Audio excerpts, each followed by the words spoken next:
Primera parte. Capítulo 1. La excursión.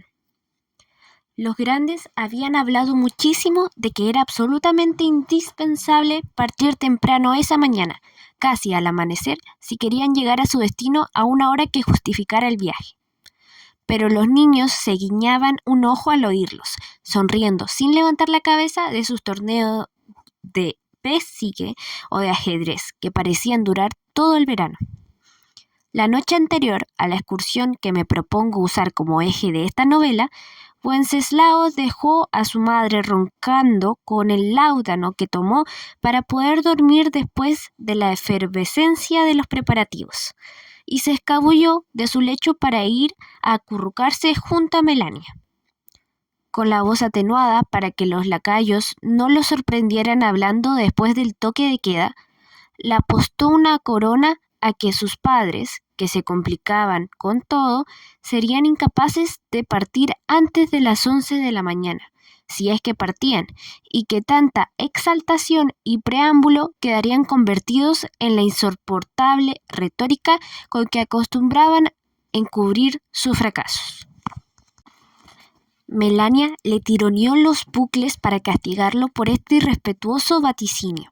En la intimidad de las sábanas le hubiera gustado reducirlo al llanto para secarle las lágrimas de sus ojos azules con besos, y sus mejillas de muñeca de loza con su trenza negra. Pero como Wenceslao no cejó ni lloró, a la mañana siguiente Melania no le pagó ni media onza de la apuesta al comprobar que el pronóstico del niño se cumplía. Sonaron las 12 antes de que los grandes terminaran de cerrar la historiada cancela de la reja del parque y de echar llave a esas ventanillas del patio del mercado por donde Casilda, Colomba y el tío Hermógenes solían atender a los nativos desnudos que llegaban equilibrando cestas de fruta sobre la cabeza, cimbrando sartas de pintadas, cargando fardos de láminas de oro o transportando, colgado de una pértiga suspendida entre los hombros de dos de ellos, un ciervo o un jabalí cazado en la llanura. Desde dentro del recinto, definido por la reja, los niños observaron cómo el tío Hermógenes, una vez que se hubo cerciorado de que los cerrojos quedaban bien seguros, distribuyó las llaves en los bolsillos.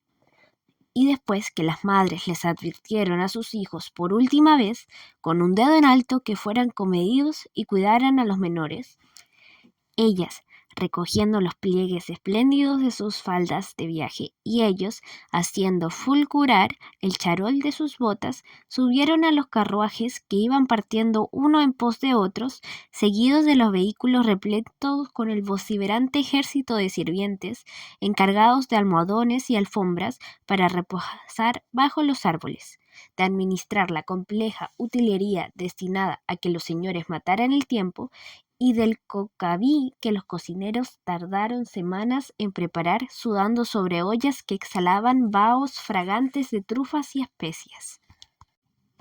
Quedaron los 33 primos encerrados en el parque, encaramados en los árboles y asomados a los balcones, agitando pañuelos de despedida mientras los más pequeños mostraban rostros llorosos a través de la empalizada de hierro, observando la cabalgata que al cabo de un rato se perdió entre las gramíneas que ondeaban en el paisaje llano hasta el horizonte.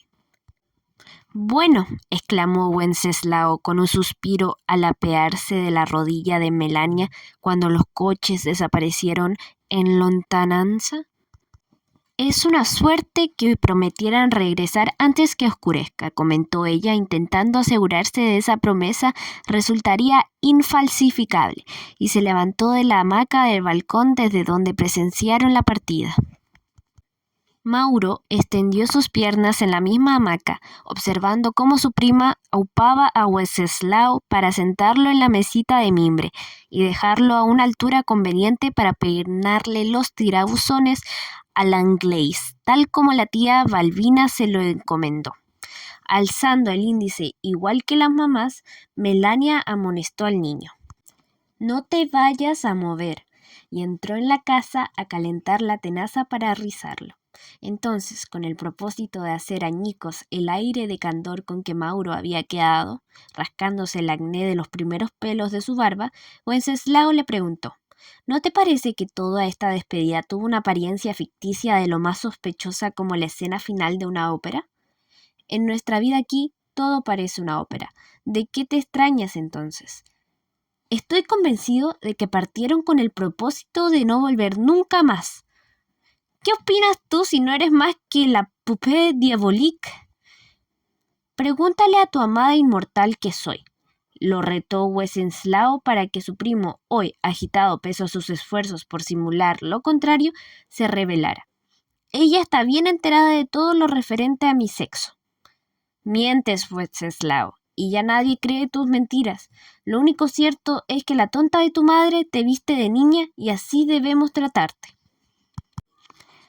¿Quieres ver lo que soy? Mira. Y levantándose la falda se bajó los calzones de encaje, blandiendo una virilidad respetable para un niño de 9 años. ¿Te gusta? ¡Asqueroso! ¡Cúbrete!, exclamó Melania al regresar, probando las tenazas calientes en un trozo de papel que se rizó al chamuscarse. Somos Ventura, Wenceslao, por lo tanto nunca debemos olvidar que la apariencia es lo único que no engaña. Y como Wenceslao no obedeció su orden, ella misma le levantó los calzones, dándole además un pellizco en el trasero que lo inmovilizó en la mesita donde pudo comenzar a peinarlo. Melania, didáctica, prosiguió. No debes ser tan tonto, Wenceslao. ¿Cómo puedes creer que son capaces de olvidar sus deberes de padres y dejarnos solos para hacerle frente a la noche y a los antropófagos? Queridísima Melania, contestó Wenceslao, mientras ella le iba organizando los bucles, que yo sea tonto es altamente discutible. Lo que en cambio no le parece discutible a nadie es que tú eres o prefieres parecer ingenua. Debes ser de los pocos primos en Marulanda que se empecina en seguir confundiendo las convenciones de la marquesa salió a las 5 con la verdad. Hasta mi buen lugarteniente Amadeo, que es el más pequeño, sabe que solo en ese juego, cuando tú eres la amada inmortal y Mauro, el joven conde, existen padres solícitos y abnegados. No adhiero a tus teorías, respondió Mauro, pero manteniendo la vista fija en la empalizada de hierro que trazaba el contorno del parque, su rostro se fue ensombreciendo mientras el pequeñuelo, tolerando que su prima lo peinara, agorero continuó. No, no volverán. Si el sitio donde fueron de paseo resulta tan portentoso como esperan, no volverán ni hoy, ni mañana, ni nunca. ¿Para qué van a volver si llevaron naipes y mandolinas con que divertirse y redes para cazar mariposas y cañas para pescar? Y cometas de tarlatana adornados con madroños para escumbrar si sopla viento propicio. ¿No se llevaron acaso todas las armas, todos los vehículos, todos los caballos de la casa y a todos los sirvientes para que conserven alrededor de ellos un muro de comodidad del que no son capaces de prescindir ni durante lo que nos aseguran será una sola tarde de paseo? No, primitos míos, no volverán. La verdad, debo repetirla, es que huyeron porque tienen miedo que los antropófagos asalten esta casa. Al oírlo, Melania maldijo la tenaza que se había enfriado en su mano y así no pudo quemarlo en castigo por ser malo, malo por propagar patrañas de antropófagos y toda suerte de desagrados. Quemarlo en la cabeza, como solía hacerlo vengativa cuando lo peinaba, porque ciertas noches no acudía a su cama por ir a la de otra prima. Wenceslao era suyo, y no debía decir ni hacer sino cosas que la complacieran. Y Maura, el joven conde destinado a desposarse con la amada inmortal, también, aunque de otra manera, era suyo. Y también era suyo Juvenal, la pérfida marquesa de la fábula, siempre dispuesto a satisfacer sus antojos manifestados con modosa vocecita infantil y con los hoyuelos de su voluntad inquebrantable. Hoy, cuando los grandes no estaban presentes para ayudarla a correr el tupido velo que empleaban para ocultar lo que era más elegante no ver, temió que Wenceslao le revelara a Mauro, y dado que en ese día insólito faltaba el velo, a él se le ocurriera por primera vez creerlo, que ella lo hacía acudir a su lecho para entregarse a actividades que no podían ser censurables. No, ¿cómo iban a hacerlo como lo serían con Mauro? por ejemplo, si Wenceslao no era más que un juguete, una exquisita muñeca decorativa carente de otra función que la del juego, aprisionado en sus vestidos de niña por el capricho de la tía Balbina. Melania ató un lazo celeste para sujetar un manojo de rizos al lado izquierdo de la cabeza de su primo, que continuaba emitiendo oráculos. Y como no volverán, a nosotros nos irán faltando víveres, y se nos acabarán las velas, y no sabremos qué hacer. Entonces los antropófagos, usando unas escaleras que tejen con los tallos de las gramíneas, treparán la reja del parque, y aullando entrarán en esta casa para comernos. En vísperas del paseo, la existencia de los antropófagos que rondaba la casa de campo incordía apenas formulada por los grandes en los veraneos de Marulanda. Fue avivada gracias a los augurios de Wenceslao, convirtiéndose en una hoguera que lo iluminaba todo, con llamaradas tétricas. Los primos más pequeños los veían allá abajo correteando a los pavos reales por las escalinatas del parque. Le creían cualquier cosa y ahora, después de la partida de los grandes, seguramente perseguían a esos desabridos pajarracos con el ingenuo propósito de aprovisionarse de carne para el caso que sobreviniera la emergencia predicada por Wenceslao. En la noche, el toque de queda, que implacablemente apagaba voces y luces, inauguraba el terror. A esa hora, en la llanura sin límites que comenzaba al otro lado de la reja de las lanzas, el vaivén de las altísimas gramíneas producía con el roce de sus tallos un murmullo que por constante era casi imperceptible durante el día, y de noche merodeaba el sueño de los Ventura como el portentoso rumor del océano rodea a los que navegan.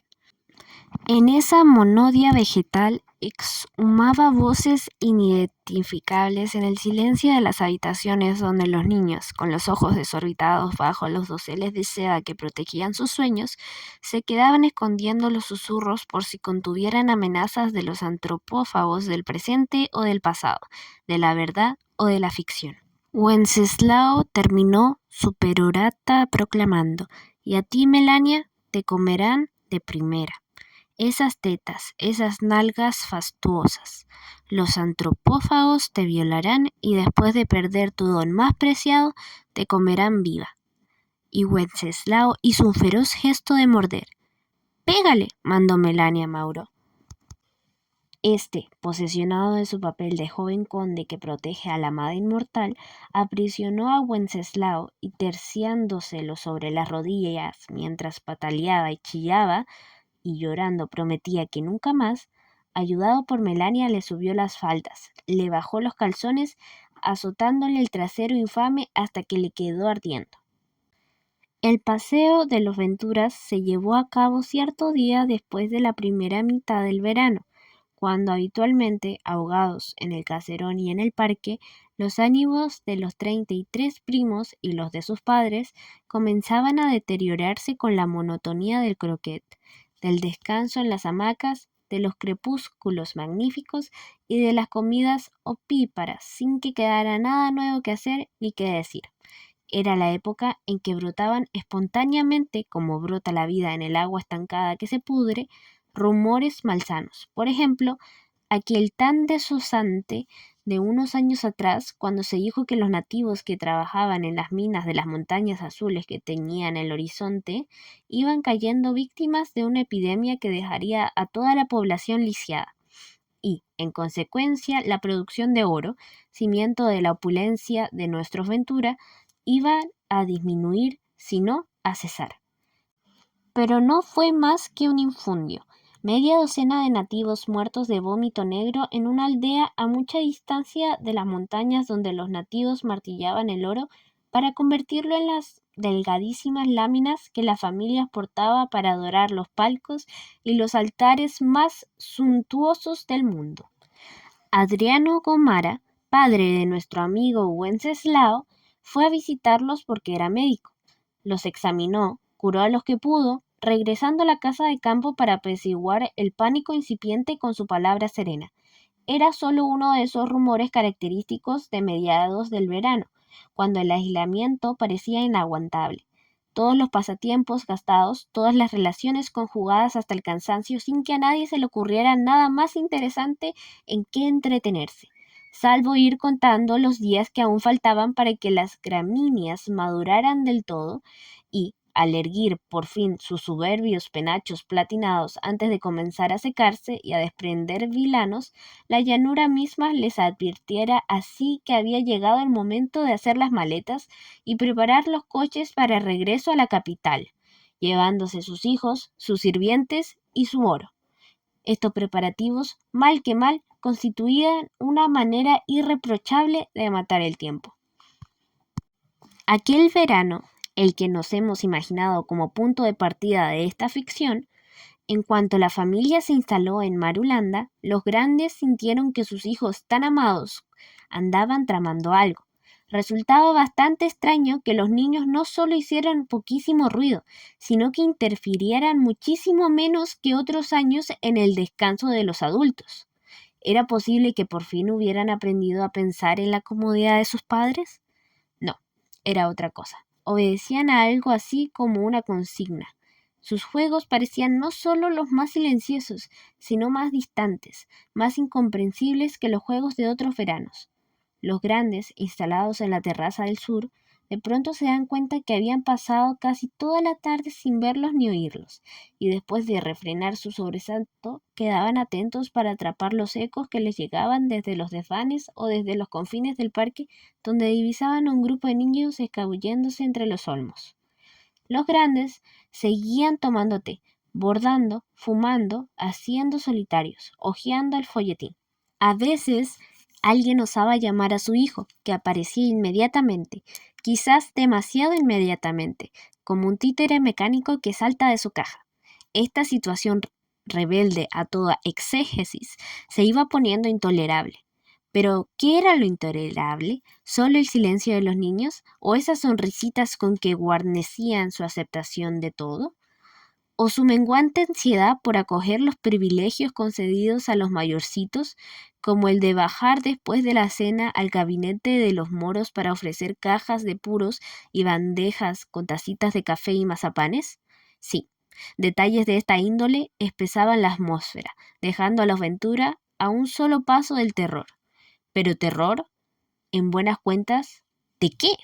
Eso era lo que se preguntaban los grandes al beber un sorbo de agua por la noche, despertando con la garganta atascada de vilanos imaginarios, víctimas de una pesadilla de degüellos y navajazos. No, absurdo. Las pesadillas, todo el mundo lo sabe, son producto de una alimentación demasiado rica. Preferible vigilarse un poco y no darle importancia a los incubos de la glotonería.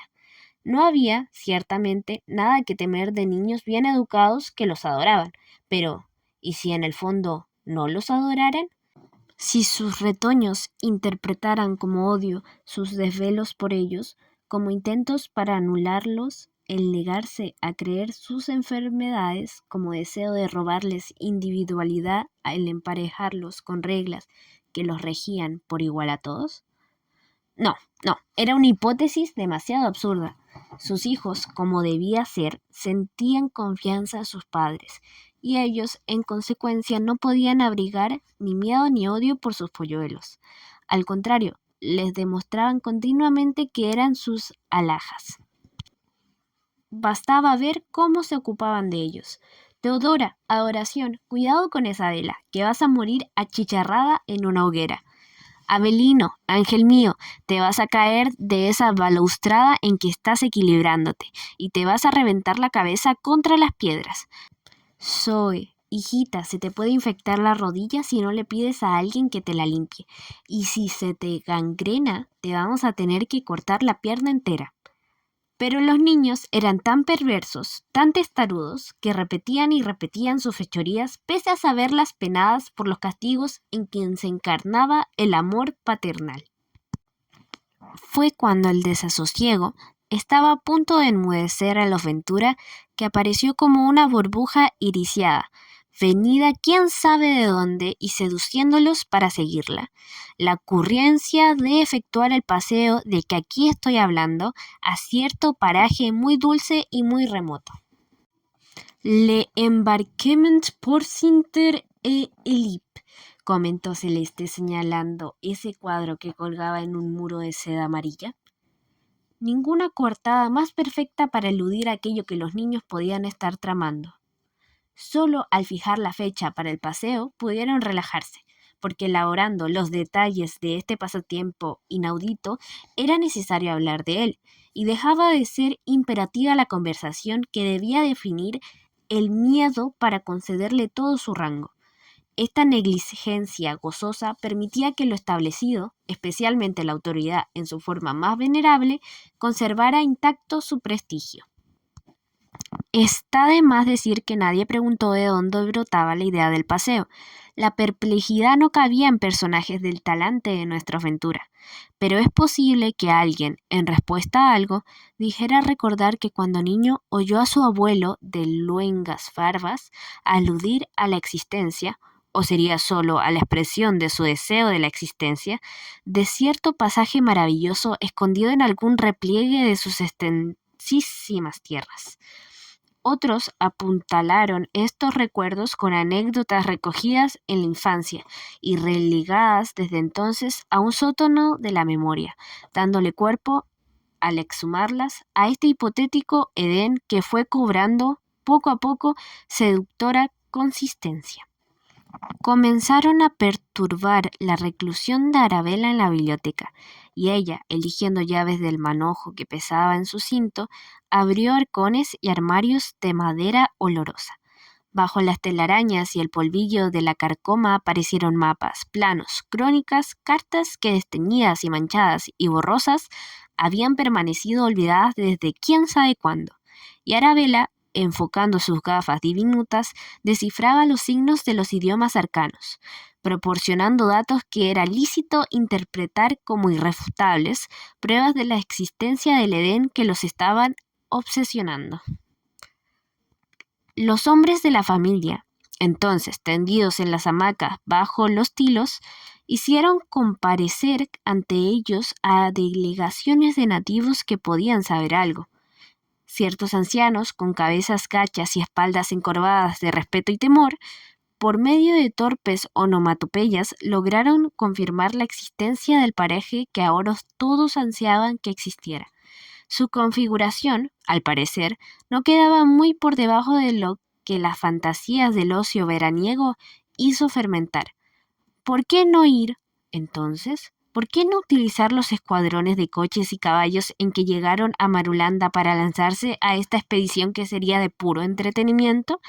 Las mujeres, al principio inamovibles en su adicción a la comodidad, se negaron a participar. No querían verse envueltas, declararon, en algo que las expusiera a los antropófagos, fuera o no discutible la existencia de estos. Pese a tanta hesitación, los hombres despacharon bandadas de nativos a los cuatro vientos para que se noticiaran.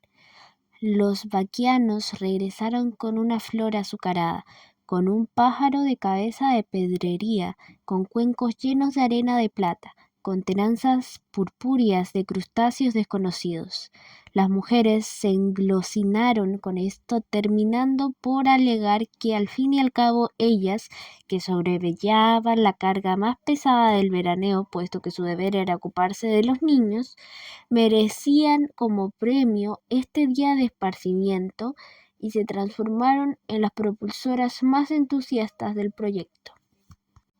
El ritmo de la casa cambió entonces. Ferviente y divertido, impidió que se siguiera pensando en cosas desagradables porque era más urgente organizar el paseo. A los niños, entretanto, se les iba haciendo más y más difícil conciliar el sueño a medida que se acercaba la fecha de la partida, seguros de que los antropófagos tenían hambre de carne humana, y en cuanto los grandes los abandonaran con el fin de poner a salvo sus pellejos, los iban a atacar.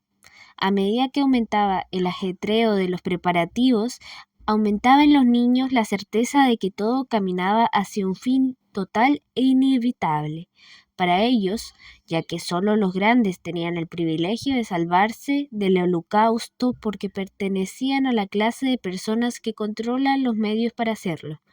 A las mujeres, por supuesto, no les cabía preocuparse de estos espinudos temas. Consultaban en cambio figurines y sobre todo cabezotas sin facciones talladas en madera.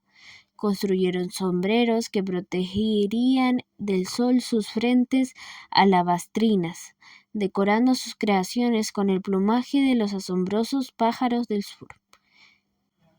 El batallón de sirvientes desatendía sus viles tareas de espías decorativos para sumarse al trajín.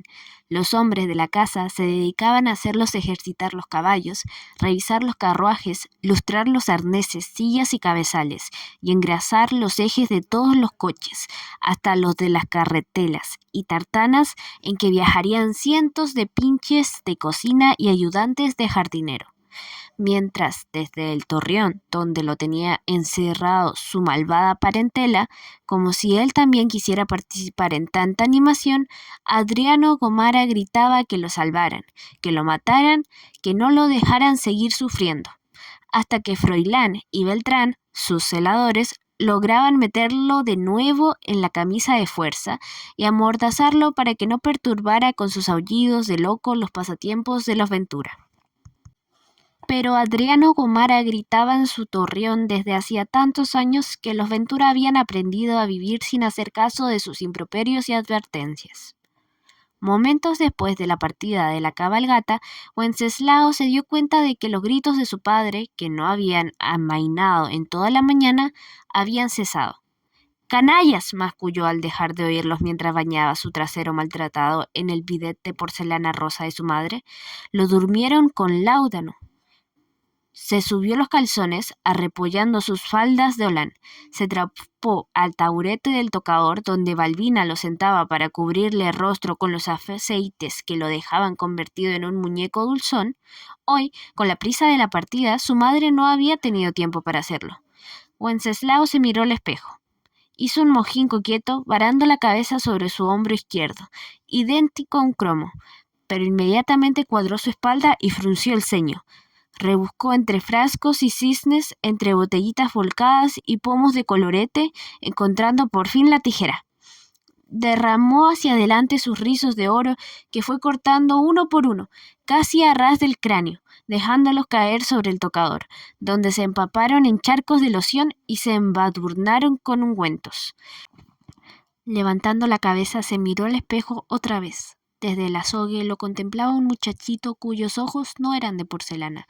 Su mandíbula, ya libre del marco de bucles, se dibujaba siempre delicada, aunque ahora firme, y desvanecidos los mórbidos contornos de querubín, se reveló su boca lúcida, sajada con un tajo audaz que sonreía burlona al reconocerse.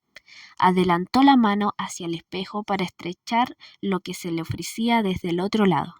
«¡Hola!», exclamó. «Soy Wenceslao Gomara y Ventura».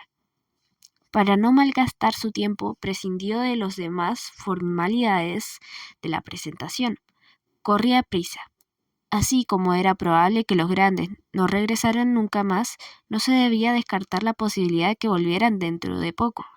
Alzando sus faldas, se lanzó por los pasadizos, cruzando dormitorios y salas, cuartitos de estudio y de estar, de costura y de juguetes, internándose por los pasillos y alcobas de la inmensa casa abandonada, capeando a primos errabundos que intentaban detenerlo para preguntarle qué facha de piojoso era esa, hasta llegar a lo alto de la aparatosa escalera que caía como una culebra de bronce y mármol al desplegarse por la pared del gran vestíbulo oval.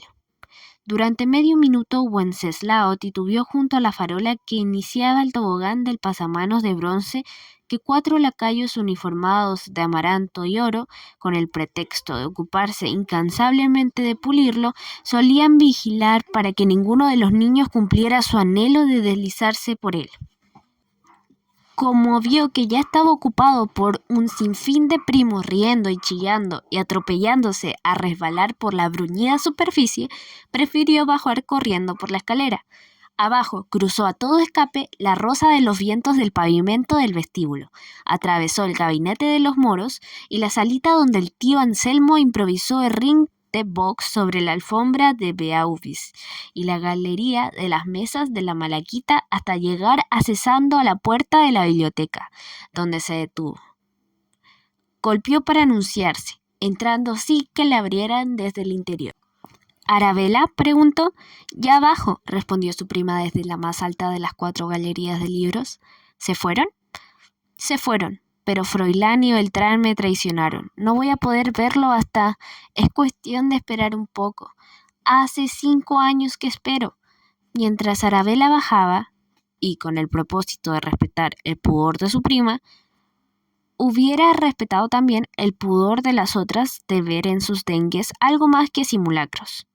Se escondió detrás del biombo para cambiar su vestido de niña por pantalones azules, camisa blanca y zapatos cómodos. Entonces dijo: «Estoy listo». Al enfrentarse con Wenceslao vestido de hombre y con el pelo corto, Arabella no ofreció comentario ni mostró sorpresa, pero lo vio todo a través de sus gafas que se deslizaron por su naricilla, obligándola a inclinar su cabeza hacia atrás para enfocar, dotando a sus ojos de visión cuádruple. Se podía contar con que Arabella no hiciera aspavientos. Ya a los 13 años, sin jamás salir de la biblioteca, sabía todo lo que se puede saber. Wenceslao se dio cuenta de esto desde pequeño, cuando compró sus primeros pantalones y un gorrito para disimular sus rizos. Al principio eligió a Arabella porque le era útil como aliada para esconder en esa biblioteca, donde nadie de la familia jamás acudía, el disfraz de lo que él nunca dudó ser.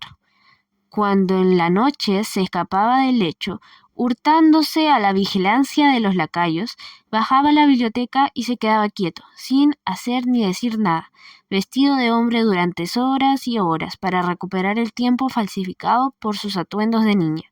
Y frente a él se instalaba Arabella, que, benigna y sonriente, con las manos plegadas sobre su falda, carente de la desgarradora urgencia de entretenerse o de justificar su existencia, permanecía sentada en la sillita de concierto junto a la ventana, hundida en el mediativo aprendizaje de su propio rencor. Al verlo ahora le preguntó: «¿Te diriges al Torreón?» «Ven conmigo». «No». «¿Por qué?» «Porque tu voz tiembla». «Me parece que tengo motivos de sobra». ¿Es por aquello que la gente llama esperanza? Sin duda. No creo que me gustaría sentir esperanza si me hiciera tan vulnerable como a ti.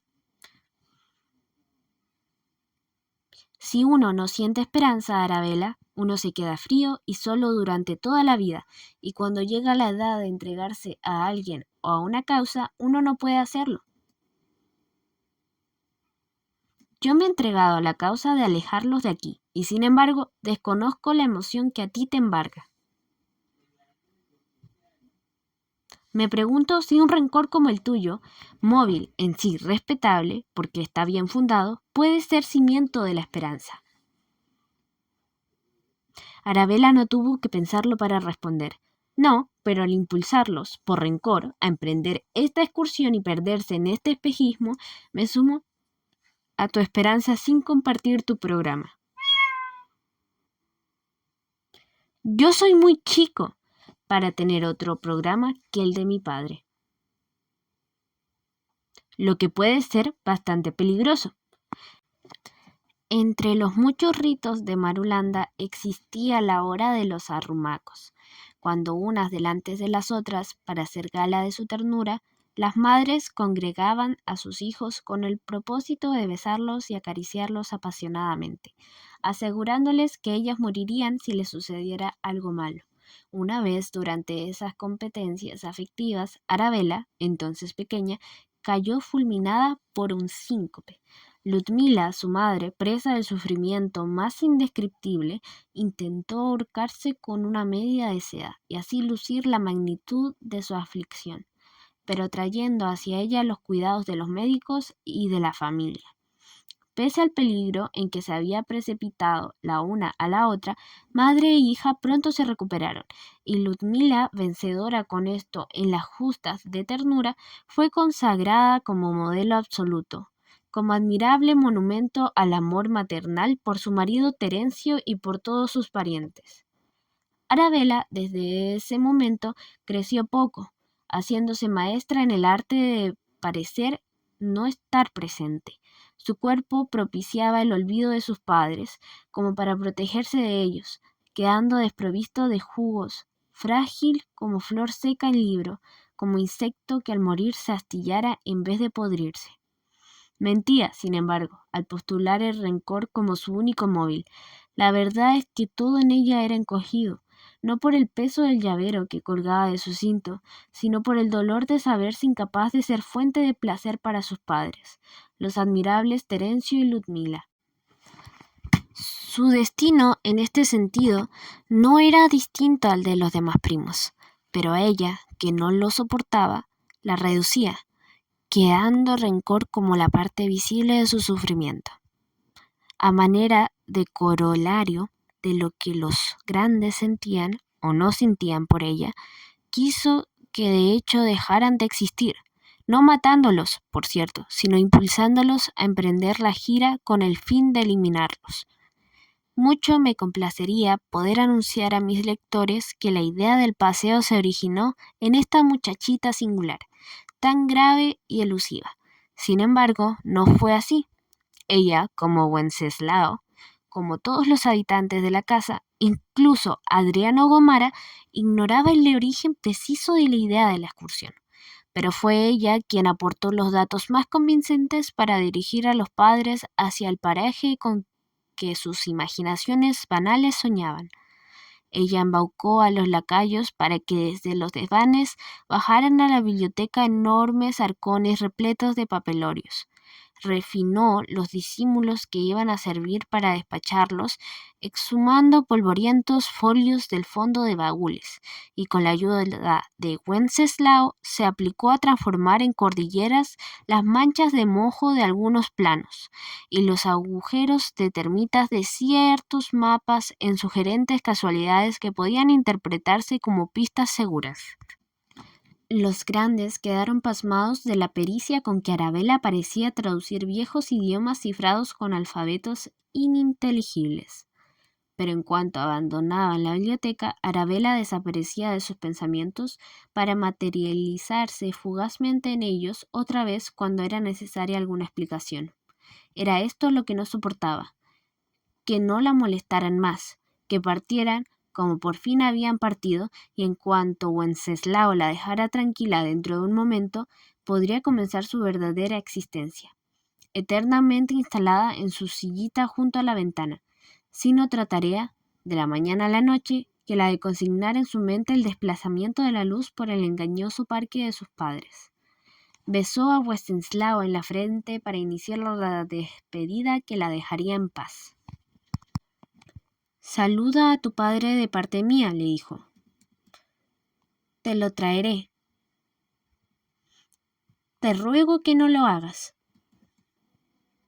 Lo querrás y él te querrá a ti. Eso solo sería un estorbo para mí. Te necesitamos, Arabella». «Ya logramos despacharlos. Ha terminado, por lo tanto, toda participación mía en la acción colectiva. Por favor, ahora déjame en paz». Wenceslao conservó en la suya, al despedirse, la mano sin temperatura, casi vegetal de su prima. Se dirigió a la puerta para salir. Estaba convencido de que su padre sería capaz de reelaborar el dolor de su prima para transformar su potencial en algo sin duda más vasto, aunque también más accesible, de lo que quizás no estaría desterrada la ironía. ¿Cómo sería Arabella si el dolor fuera solo una, no la única de sus posibilidades? Turbada, la pequeña daba traspiés al subir la escalera de caracol hacia las galerías de libros, debido a que sus gafas se opacaron con el ligero bajo que el temor hizo emanar de su rostro. Bastaría un empujón mínimo para hacerla salir del encierro de su rencor y de sus libros. «¿Qué sacas con haber leído todos los libros, Arabella, así?» La vio inclinada sobre la baranda de la galería más alta. El rostro de Arabella maduró con la burla dirigida hacia él. que más tarde, pensó Wenceslao, cuando comenzara a desaparecer los tupidos velos familiares, se iba a transformar en la ironía de ser ella misma quien los fuera rasgando uno por uno, y los demás no tendrían más remedio que aceptar estos desgarros. Oyó que Arabella le preguntaba desde arriba: ¿de qué libros me estás hablando? De estos que me rodean, replicó él con orgullo de ventura. Los de la famosa biblioteca del bisabuelo. Entiendo que contiene algunos incunables. Arabella se rió de él generosamente. ¿Quieres ver algunos incunables, primo mío? Wenceslao se dio cuenta por esta proposición de que Arabella carecía por completo del sentido de las prioridades, lo que no era de extrañar, tanto tiempo encerrada entre libros. Supongo, repuso, que te darás cuenta que ahora no tengo tiempo. ¿Por qué? Tu padre está drogado. No despertará hasta tarde. Puedes pasar muy agradablemente el día conmigo manejando incunables. ¿No entiendes que aunque sea solo verlo? Murmuró él al abrir la puerta. Antes de salir, sin embargo, alcanzó a ver que Arabella presionaba una sección de las tallas de la biblioteca y que paneles de lomos alineados muy prietos en los anaqueles saltaban como tapas, revelando que adentro no había ni una página, ni una letra impresa.